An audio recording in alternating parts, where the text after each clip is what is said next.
Look, I need to tell you something that most men refuse to acknowledge, something that Napoleon Bonaparte himself discovered the hard way. You think being ambitious, being driven, being successful automatically makes you more attractive to women. Think again. Napoleon conquered most of Europe, rewrote legal systems, and became one of history's most powerful men. Yet his personal relationships were absolute disasters. Here's what nobody tells you about ambition and women, and why Napoleon's story is the perfect case study for every ambitious man watching this video right now. You've been sold a lie, and it's time you knew the truth. Napoleon married Josephine when he was just another ambitious general.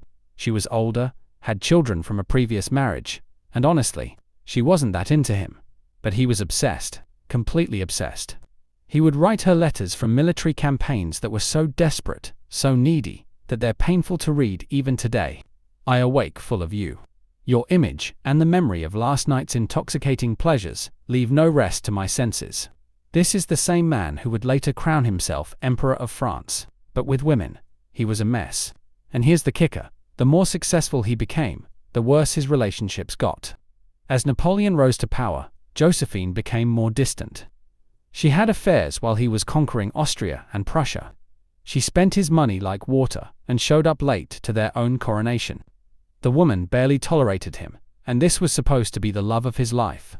You might think, well, maybe Josephine was just the wrong woman. But here's where it gets interesting. After divorcing Josephine, Napoleon married Marie-Louise of Austria, young, beautiful, from one of Europe's most prestigious royal families. This should have been perfect, right? Wrong. She fled from him the moment his empire started cracking. The second he showed weakness, she was gone. So what's the lesson here? Napoleon had everything our society tells us women want: power, status, wealth, influence over millions of people. He could literally reshape the map of Europe with a word. Yet both of his marriages were failures, and his relationships with women were characterized by desperation, infidelity, and ultimately abandonment. This isn't just Napoleon's problem, this is your problem if you're an ambitious man. And I'm about to explain exactly why ambition repels the very women you think it should attract. The truth is brutal, but you need to hear it. Here's what Napoleon understood too late, and what you need to understand right now. Ambitious men are emotional vampires to most women. Not because you're bad people, but because of how ambition fundamentally changes your psychology and behavior. Think about what drives you when you're truly ambitious. You're constantly thinking about the next goal, the next conquest, the next level. Your mind is always somewhere else, planning, strategizing, worrying about competitors, obsessing over metrics and outcomes. Sound familiar? This is exactly how Napoleon's mind worked. Even during intimate moments with Josephine, he was planning military campaigns. His letters reveal a man whose thoughts bounced between romantic declarations and detailed battle strategies within the same paragraph. Women can sense this. They can feel when you're not fully present, when part of your consciousness is always elsewhere. But here's the deeper issue that nobody talks about. Ambitious men have a scarcity mindset disguised as abundance.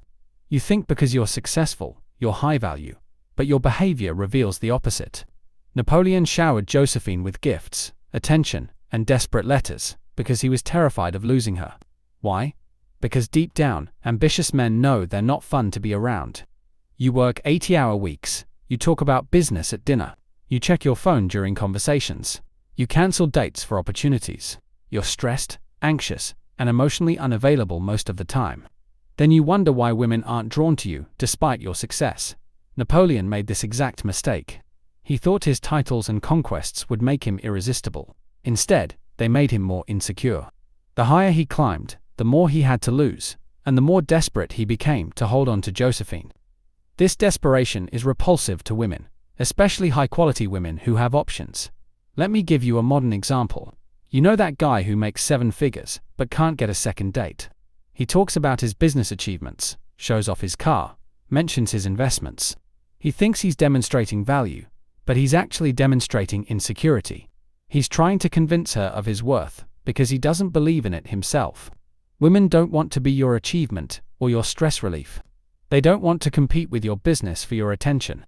They don't want to be with someone who's always on, always performing, always proving themselves. This is exhausting for them. Napoleon's letters to Josephine are masterclasses in how not to behave with women. He's constantly seeking validation, reassurance, proof of her love. Tell me that you love me, and only me. Tell me again and again. This is the Emperor of France begging for emotional scraps from a woman who's clearly not that interested. The brutal truth. Your ambition makes you needy. You achieve external success to fill an internal void, but that void makes you emotionally hungry, and emotional hunger is the opposite of attractive. Women want to be with men who are complete without them, not men who need them to validate their worth. Now, before you think I'm telling you to give up your ambitions and become a lazy slacker, let me clarify something crucial. This isn't about ambition itself, it's about how you handle ambition and what you prioritize. Napoleon's real mistake wasn't being ambitious. It was being ambitious for the wrong reasons, and in the wrong way. Women are attracted to men who are internally driven, not externally validated. There's a massive difference between someone who pursues goals because they're passionate about them versus someone who pursues goals to prove their worth. Napoleon fell into the second category, and so do most ambitious men today. Look at how different Napoleon was early in his relationship with Josephine versus later. Initially, he was confident, focused on his military career because he loved strategy and leadership. He was pursuing his path regardless of what anyone thought. That version of Napoleon was attractive. But as he became more successful and had more to lose, he became more desperate to keep what he had, including Josephine. Here's what women actually respond to: presence, confidence, and emotional independence. Not your bank account, not your business achievements, not your 5-year plan. They want to feel like they're with someone who chooses to be with them, not someone who needs them to complete their image of success. Think about the most naturally attractive men you know. Are they necessarily the most successful? Probably not. But they have something that successful men often lose. They're comfortable in their own skin. They're present in conversations. They're not always thinking about what's next. They enjoy the moment they're in.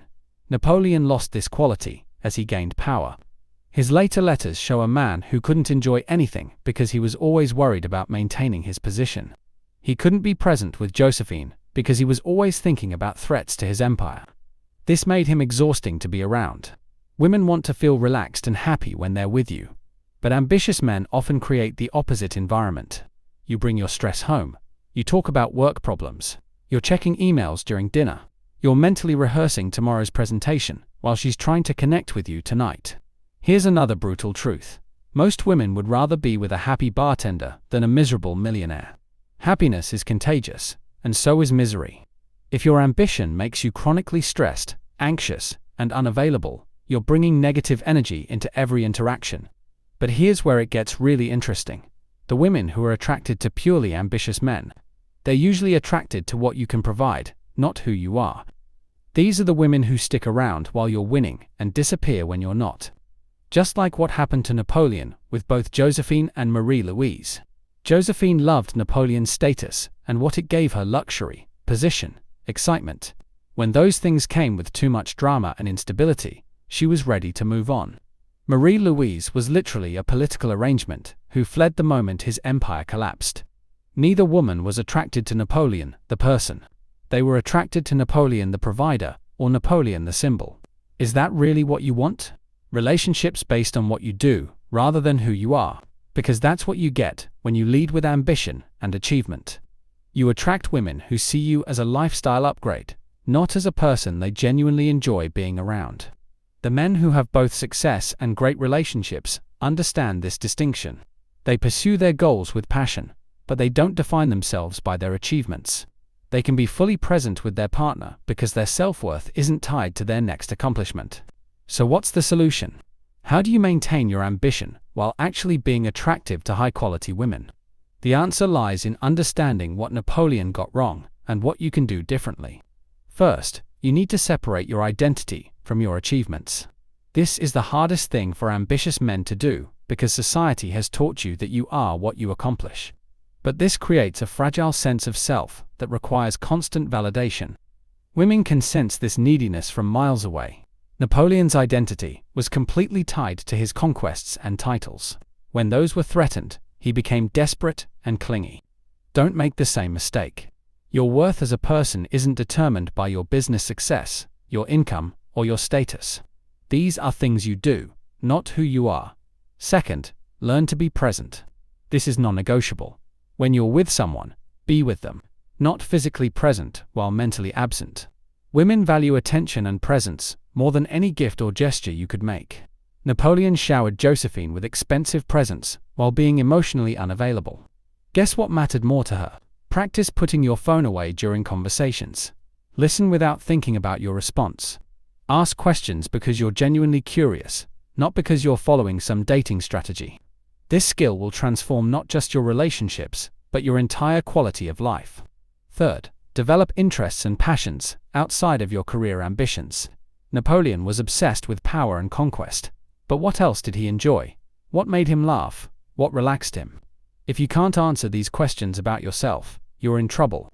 You need to be a complete person, not just an ambitious person. Women want to be with someone who has depth, who can talk about different topics, who has experiences beyond work. If every conversation with you eventually leads back to business or your goals, you're boring. Harsh but true. Fourth, understand that vulnerability is strength, not weakness. Napoleon's letters show a man trying to project strength while feeling desperate inside. This internal conflict made him simultaneously arrogant and needy, the worst possible combination. Real confidence allows for vulnerability. It allows you to admit when you're wrong, to show emotion, to be human. The strongest men are those who don't need to prove their strength constantly. They're secure enough to be soft sometimes, to admit uncertainty, to show that they value their partner's opinion and feelings. Finally, and this is crucial, pursue ambition for the right reasons. Are you driven by passion and purpose, or by insecurity and the need to prove yourself? Napoleon started with genuine passion for military strategy and leadership, but his ambition became corrupted by the need to maintain his image and status. If you're working 100-hour weeks because you love what you do and it energizes you, that's attractive. If you're working 100-hour weeks because you're afraid of not being successful enough, that's repulsive. Women can tell the difference. Here's the final lesson from Napoleon's story.